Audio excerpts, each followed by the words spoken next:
भारत दुनिया का सबसे बड़ा और जीवंत लोकतंत्र है और इस लोकतंत्र की पहचान और इसका प्रतीक है हमारी संसद। और एक भारतीय के लिए संसद का क्या महत्व है, ये आप अब जो तस्वीरें हम आपको दिखा रहे हैं, ये तस्वीरें, इन तस्वीरों के जरिए आसानी से समझ सकते हैं। ये तस्वीरें वर्ष 2014 की है, जब प्रधानमंत्री मोदी बतौर सांसद और बतौर प्रधानमंत्री पहली बार संसद पहुंचे थे। तब उन्होंने संसद भवन के अंदर दाखिल होने से पहले संसद की सीढ़ियों को झुककर प्रणाम किया। ये तस्वीरें बताती है कि संसद सिर्फ एक इमारत नहीं है, ये भारतीय लोकतंत्र की सबसे पवित्र स्थल है, पवित्र जगह है। और अब आजादी के 75 वर्ष बाद लोकतंत्र के इस मंदिर का पूरी तरह से कायाकल्प हो चुका है, क्योंकि इसी सप्ताह के अंत में यानी 28 मई को देश को उसका नया संसद भवन मिल जाएगा। ब्रिटिश काल में बनी संसद की मौजूदा इमारत, जिसे आप देखते हैं, वो 97 वर्ष पुरानी हो चुकी है और बदलती जरूरतों को ध्यान में रखते हुए ही प्रधानमंत्री नरेंद्र मोदी ने 10 दिसंबर 2020 को नए संसद भवन की नींव रखी थी। और आपको यकीन करना चाहिए कि रिकॉर्ड 21 महीनों के अंदर ये नए संसद इमारत की हम बात कर रहे हैं, ये इमारत बनकर उद्घाटन के लिए तैयार हो चुकी है। और अब हम आपको नए संसद भवन पर आधारित अपनी ग्राउंड रिपोर्ट दिखाने जा रहे हैं। इस रिपोर्ट में आपको नए संसद भवन की झलक तो दिखेगी ही, लोकतांत्रिक भारत की नई क्षमताओं के दर्शन भी आप कर सकेंगे।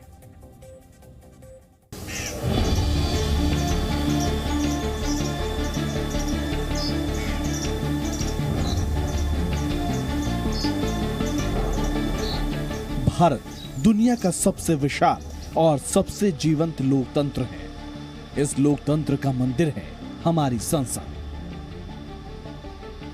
वो जगह जहां न सिर्फ देश की दिशा और दशा तय की जाती है, बल्कि ये जगह 140 करोड़ भारतीयों की आवाज और उनकी उम्मीद भी है। मौजूदा संसद भवन आज से करीब 96 वर्ष पहले वर्ष 1927 में बनकर तैयार हुआ था और तब ये अपने आप में एक अनूठी और शानदार इमारत थी।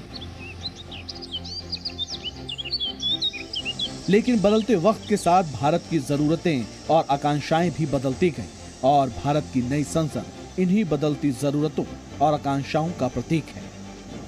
28 मई को ये नया संसद भवन भारत की जनता को समर्पित कर दिया जाएगा। प्रधानमंत्री नरेंद्र मोदी ने 10 दिसंबर 2020 को संसद भवन की नई इमारत का शिलान्यास किया था और अब ये रिकॉर्ड वक्त में बनकर तैयार है। नए संसद भवन को जाने माने आर्किटेक्ट विमल पटेल ने डिजाइन किया है। Vimal Patel Kashi Vishwanath corridor, Sabarmati river front और गुजरात हाई कोर्ट समेत कई मशहूर इमारतों को डिजाइन कर चुके हैं। संसद की ये नई इमारत भारत की परंपरा के साथ आधुनिकता का अनूठा संगम है। एक तरफ जहां इसमें भारत की समृद्ध संस्कृति और विरासत की झलक मिलती है, तो वहीं दूसरी तरफ इसमें 21वीं सदी की हर आधुनिक तकनीक और जरूरी सुविधाएं भी मौजूद हैं। करीब 64,500 वर्ग मीटर के दायरे में फैली इस नई संसद में एक संविधान हॉल के साथ साथ सांसदों के लिए lounge, committee room, dining area और लाइब्रेरी जैसी सुविधाएं भी मौजूद होंगी। इसके अलावा संसद भवन के अंदर मंत्रियों और अधिकारियों के दफ्तर भी आधुनिक सुविधाओं और तकनीक से लैस होंगे। सेंट्रल विस्टा प्रोजेक्ट के तहत बन रहा नया संसद भवन अब पूरी तरीके से बनकर तैयार हो चुका है और इस महीने यानी 28 मई को प्रधानमंत्री नरेंद्र मोदी इस नए संसद भवन का उद्घाटन करने वाले हैं। लेकिन देखा जाए तो उससे पहले ही सियासत भी शुरू हो गई है। राहुल गांधी की तरफ से ट्वीट किया गया है, जिसमें कहा गया है कि जो नया संसद भवन है, इसका उद्घाटन प्रधानमंत्री के बजाय राष्ट्रपति को करना चाहिए। लेकिन देखें तो ये जो नया संसद भवन है, काफ़ी ये हाईटेक है, मॉडर्न है, बिल्कुल नया लुक दिया गया है और भविष्य की ज़रूरतों के हिसाब से बनाया गया है। इसमें बैठने की काफ़ी ज़्यादा व्यवस्था है। वर्तमान में जो संसद भवन है, उसके मुकाबले नए संसद भवन में 1272 के करीब सांसदों के बैठने की यहाँ व्यवस्था की गई है। नए संसद भवन में 2 सदन बनाए गए हैं, एक लोकसभा और एक राज्यसभा। लोकसभा को भारत के राष्ट्रीय पक्षी मोर की थीम पर डिजाइन किया गया है और इसमें लोकसभा के 888 सांसद बैठ सकेंगे। वहीं राज्यसभा को भारत के राष्ट्रीय फूल कमल की थीम पर बनाया गया है और इसमें 300 राज्यसभा सांसद बैठ सकेंगे। हालांकि नए संसद भवन में केंद्रीय हॉल नहीं है और संयुक्त सत्र के दौरान दोनों सदनों के सांसद लोकसभा में ही बैठेंगे। संयुक्त सत्र के दौरान लोकसभा में 1280 सांसद एक साथ बैठ सकेंगे। संसद के दोनों ही सदन आधुनिक ऑडियो विजुअल तकनीक और बेहतरीन संचार सुविधाओं से लैस होंगे, जहां ज्यादातर विधायी कामकाज डिजिटल तरीके से किया जा सकेगा। नए संसद भवन को बनाने में पर्यावरण का भी खास ध्यान रखा गया है और पुरानी इमारत की तुलना में इसमें बिजली की खपत 30% तक कम होगी और साथ ही यहाँ कागजों का कम से कम इस्तेमाल हो, इसका भी ध्यान रखा जाएगा। यही नहीं, इमारत में दिव्यांगों की सुविधा का भी पूरा ध्यान रखा गया है। शान से हमारा हिंदुस्तान का राष्ट्रीय प्रतीक ये संसद भवन के नए सबसे ऊपरी सिरा पर रखा हुआ है और ये जता रहा है कि लोकतंत्र का ये मंदिर पूरी तरह से भारतीय है, स्वदेशी है और भारतीयों के लिए है। यही नहीं, संसद के इस नए भवन के जो अंदरूनी जो साज सज्जा है उसमें भी भारत के प्रतीक दिखाई देंगे। हर राज्य का वहां पर जो संस्कृति है उसको भी उकेरा गया है। 28 फरवरी को जब नए संसद भवन को देश के लिए समर्पित किया जाएगा तो ये आजादी के 75वें वर्ष में भारत के लिए एक नई सौगात होगी। मनीष शुक्ला और रविंद्र कुमार के साथ ब्यूरो रिपोर्ट, जी मीडिया। आपने नए संसद भवन की झलक तो देख ली, लेकिन अब आपके मन में भी ये प्रश्न जरूर होगा कि आखिर जब देश में पहले से ही एक संसद भवन मौजूद है और अभी तक देश की सारी संसदीय कार्रवाइयां इसी भवन से चल रही थी, तो आखिर कई 100 करोड़ रुपए खर्च करके नया संसद भवन बनाने की जरूरत क्यों पड़ी? आपके सवाल को हम जवाब देने की कोशिश करेंगे इसका, लेकिन कुछ पॉइंट्स में इसको जरा हम आपको समझाने की कोशिश करते हैं। सबसे पहली वजह है मौजूदा संसद भवन का काफी पुराना होना। दरअसल मौजूदा संसद भवन का निर्माण वर्ष 1921 में शुरू हुआ था और करीब 6 वर्ष बाद 18 जनवरी वर्ष 1927 में तत्कालीन वायसराय लॉर्ड इरविन ने इसका उद्घाटन किया था। इस लिहाज से देखें तो मौजूदा संसद करीब 100 वर्ष पुरानी हो चुकी है और अब इसका रखरखाव भी मुश्किल होता जा रहा है। हालांकि बदलते वक्त के साथ संसद भवन में कई बदलाव और नए निर्माण भी किए जा चुके हैं, लेकिन इसकी भी अपनी सीमाएं हैं और अब पुरानी इमारत में बहुत ज्यादा रिनोवेशन नहीं किया जा सकता है और इसलिए देश को एक नए संसद भवन की जरूरत थी। इसके अलावा पुराने भवन में सुरक्षा से जुड़ी कई दिक्कतें भी मौजूद हैं। जैसे मौजूदा संसद भवन को सिस्मिक जोन 2 के लिहाज से बनाया गया है, जबकि अब दिल्ली सिस्मिक जोन 4 में आता है। यही नहीं, पुरानी इमारत में फायर सेफ्टी भी एक बड़ी चिंता है, क्योंकि पुराने संसद भवन को मौजूदा फायर सेफ्टी नियमों के हिसाब से डिजाइन नहीं किया गया है। इसके अलावा मौजूदा संसद भवन टेक्निकल लिहाज से भी काफी पीछे है, क्योंकि यहां ऑडियो विजुअल टेक्निक से लेकर दूसरी चीजें भी काफी पुराने दौर की है और इसमें बदलाव की आवश्यकता महसूस की जा रही थी। जगह की कमी भी वो अहम कारण है जिसकी वजह से नए संसद भवन की जरूरत पड़ी। मौजूदा वक्त में भारत में लोकसभा की कुल 543 सीटें हैं, जबकि राज्यसभा की कुल 250 सीटें यानी 250। लेकिन नई परिसीमन रिपोर्ट के अनुसार वर्ष 2026 में भारत में लोकसभा की सीटें बढ़कर 800 से ज्यादा हो जाएंगी, जबकि राज्यसभा की सीटें भी 300 के पार पहुंच जाएगी। यानी देश में लोकसभा और राज्यसभा की कुल सीटें 1100 से भी ज्यादा हो जाएंगी। इस लिहाज से देखें तो पुराने संसद भवन में लोकसभा में 550 जबकि राज्यसभा में 250 सदस्यों के बैठने की व्यवस्था है, जबकि सेंट्रल हॉल में सिर्फ 440 सांसद ही बैठ सकते हैं। यानी संसद की मौजूदा इमारत में अभी जितने सांसद हैं उनके लिए ही जगह कम पड़ जाती है।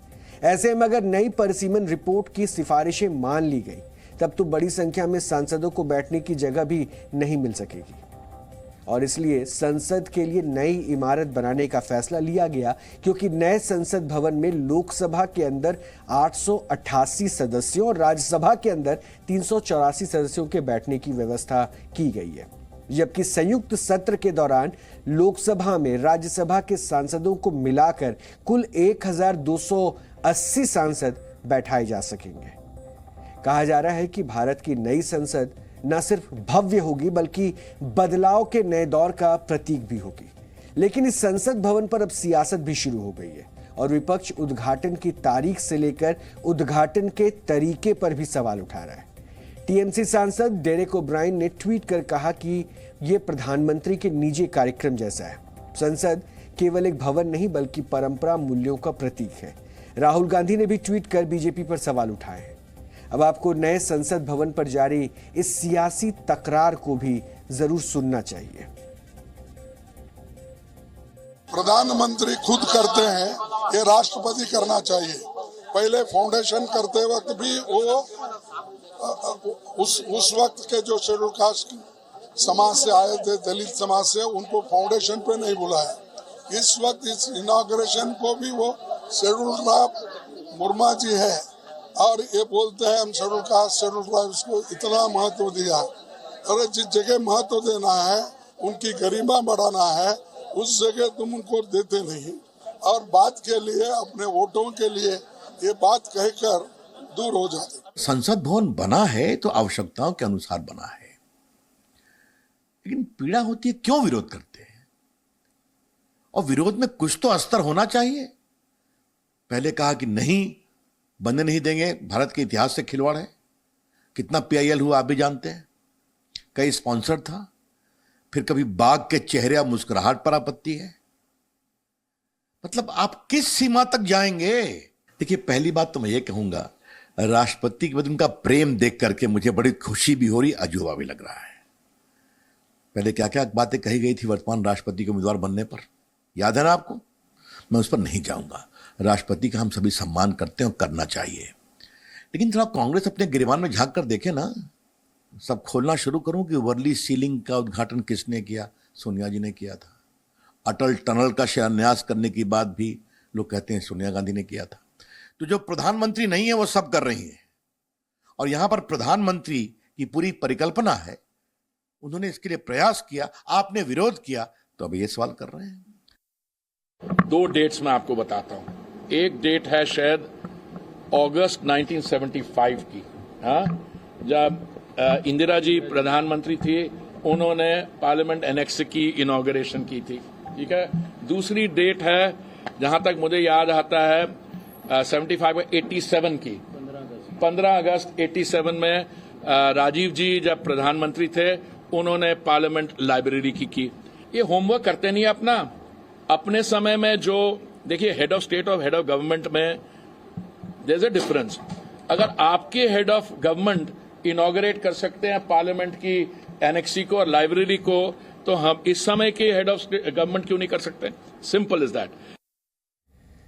शुरुआत में मैंने एक बात कही थी कि हम संसद को मंदिर मानते हैं, और आपको यकीन करना चाहिए कि जब इसके निर्माण के कार्य को सामने रखा गया, इस प्रोजेक्ट को सामने रखा गया, तो इस देश में सियासत एक अलग लेवल पर पहुंच चुकी थी और उसके बाद इस पर कई तरह के कटाक्ष किए गए थे। प्रधानमंत्री जब जब इसके कार्य स्थल पर पहुंचते थे और उस वक्त दौरा करके देखते थे कि क्या कार्य प्रगति पर है, उस वक्त भी कटाक्ष किए जाते थे और कई पीआईएल भी इसके लिए दाखिल भी किए गए थे। इसकी जरूरत नहीं बताई गई थी और साथ ही साथ विपक्ष की तरफ से यहां तक कहा गया था कि ये सीधे सीधे इतिहास के साथ खिलवाड़ है। हमारे पास संसद भवन है, लेकिन उसके बावजूद आज संसद भवन तैयार है और अब सियासत इस बात को लेकर है कि इसका उद्घाटन कौन करेगा, क्योंकि इनको परेशानी है और ये चाहते हैं कि प्रधानमंत्री की जगह राष्ट्रपति इसका उद्घाटन करे। बहरहाल हम सबकी निगाहें उस पर बनी हुई है कि उद्घाटन कौन करेगा। Zee News.